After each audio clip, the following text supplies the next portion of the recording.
The Ioniq 6 has arrived. This latest edition follows in the footsteps of the Ioniq 5, but aesthetically has very little in common with its bigger brother. In fact, it doesn't have much in common with any other car on the market today. Does that make it weird or wonderful? Let's try and put it into some perspective, shall we? It's an EV, obviously. It starts from £45,000 and it's very distinctive. It's part saloon, part fastback, part coupe, all weird. The shape is like nothing else on the market. At the front, it's all sort of delicate flowing lines. Very interesting, very kind of retro. And then in the middle, it seems to rise quite dramatically. It's almost as tall as an SUV. But then, as you get further back, you'll see that the rear seems to fall dramatically, so it looks like nothing else on the road. Why? Aerodynamics, that's why. And there are plenty of small details to help with that. The Ioniq 6 has a low nose and a front vent that opens and closes to increase cooling or optimize airflow depending on the needs of the battery. These deflectors reduce the gap in the wheel arches to minimize disruptive air. It's available with either slimline digital cameras or side mirrors, has a totally flat underfloor area, and a rear ducktail spoiler with separate rear wing. Altogether, these features ensure the Ioniq 6 slips through the air with a drag coefficient of just 0.21, among the best in the world. And that should give it excellent range. That's the theory. What's the reality? Well, at the moment in the UK, all versions of the Ioniq 6 will come with a 77 kilowatt-hour battery pack, essentially the same one you get in the updated Ioniq 5. However, where the bigger, heavier Ioniq 5 could only manage 315 miles, not too shabby by the way, this manages 328. But the thing is, that's with the 20-inch wheels fitted. Get this right, if you can find a set of the company's 18-inch lightweight wheels, this thing will do 382 miles. Very good. It seems quite efficient as well. It doesn't seem like there's any challenge for it to achieve at least 2 miles per kilowatt hour, but regularly I'm seeing over 3 miles per kilowatt hour, and that's without even trying on a reasonably cold winter's day in the UK. Those who want to maximize range will have to go for the less powerful car with a single motor sending 228 horsepower to the rear wheels. That allows for 0 to 62 in 7.4 seconds, which isn't bad. But for an extra $3,500, you can get a second motor driving the front axle totaling 325 horsepower. And it's quick, 0 to 62 in 5.1. I'm in the slow one today, but honestly it's not a massive hardship because the torque is very, very good, especially when you're in sport mode, which I'll do now. The acceleration is pretty brisk. There's certainly enough grunt there to overtake. Yeah, no complaints on that front. As for the rest of the car, well, I wouldn't necessarily call it a sporty driving experience. The steering is a little bit on the slow side in terms of the speed with which it reacts to your inputs. It's nowhere near as nervous and as responsive as a Tesla Model 3, for example. But actually, that's no bad thing because ultimately it feels less jittery to drive. I've also noticed that the suspension is a little bit more firm than the suspension in the Ioniq 5. That's not a bad thing, it's still really compliant, but it just feels a little bit more connected to the road. It stays flatter through the bends, and ultimately, because it's also lighter, I think it's a better driver's car than the Ioniq 5. Would I go as far as to call it fun? Not necessarily, it's not that kind of car, but it's definitely more enjoyable than its big brother. Of course, the drive is only half the story.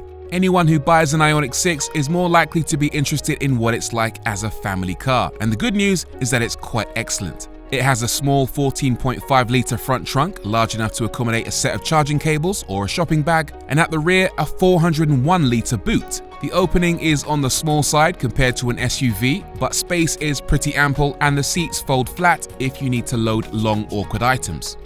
As for the back of the car, this is the area that I'm most worried about in the Ioniq 6, but it's actually not too bad. The floor is a little bit on the high side, so notice my legs are on an upward trajectory. That's because the batteries are mounted low in the car, so there's less space for my legs. But the headroom is actually all right. I'm 5'11", and that feels like it was built for me. You've also got armrests 2 cup holders, plus 2 high-speed charging USB ports, and some nice ambient lighting in the doors, and a little bit of space dedicated for your mobile phone. On the whole, oh, I've just spotted as well, heated seats. That's pretty generous. Yeah, it's good back here. I like it. As for the front of the car, I actually really like it. The Ioniq 5 wasn't to everyone's taste, but I think this looks a little bit more stylish, and that has a lot to do with the cohesiveness of the dashboard. So the first thing I noticed, being a bit of an aeroplane geek, is that the dash is shaped like the wings of a Boeing 737 with these winglets right at the end. Obviously, this car doesn't have the optional cameras.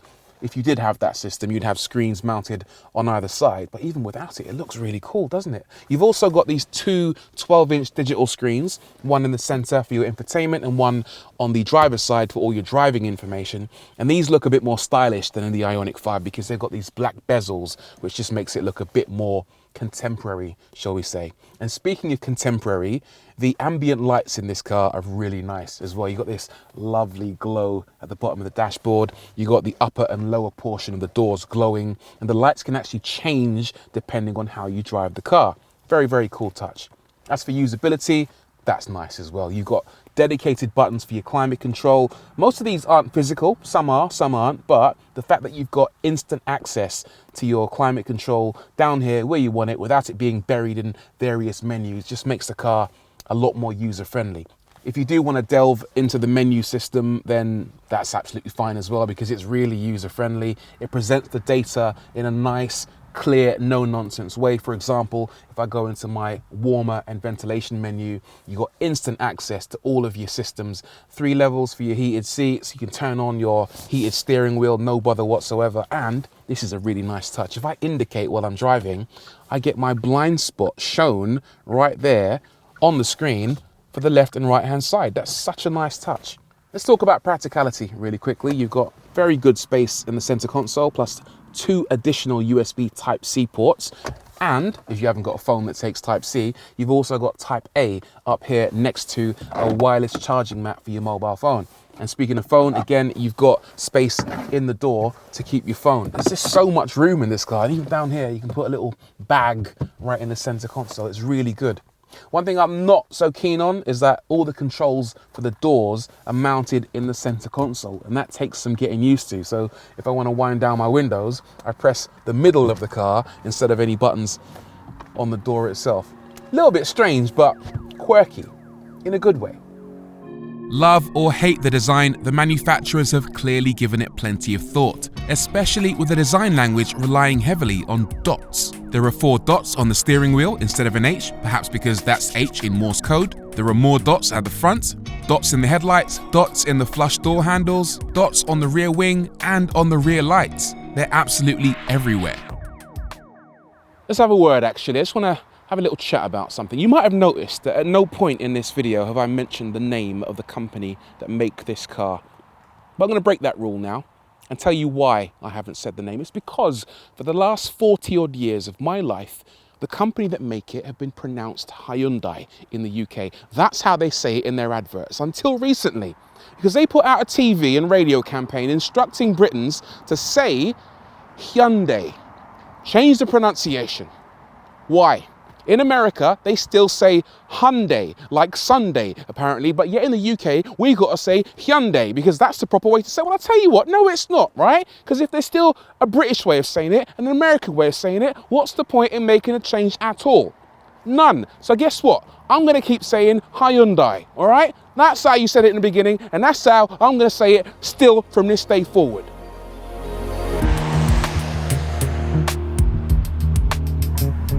It's worth talking about the refinement levels in this car as well.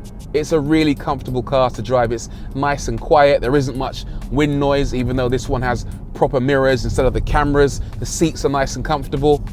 There is a slightly annoying noise that Ioniqs make, a slightly whirring noise designed to alert passers-by that an electric car is coming along. So sometimes that can get a little bit jarring, but on the whole, it's lovely. It really is. I like this thing. So, is the Ioniq 6 weird or wonderful? I'd actually say it's a bit of both.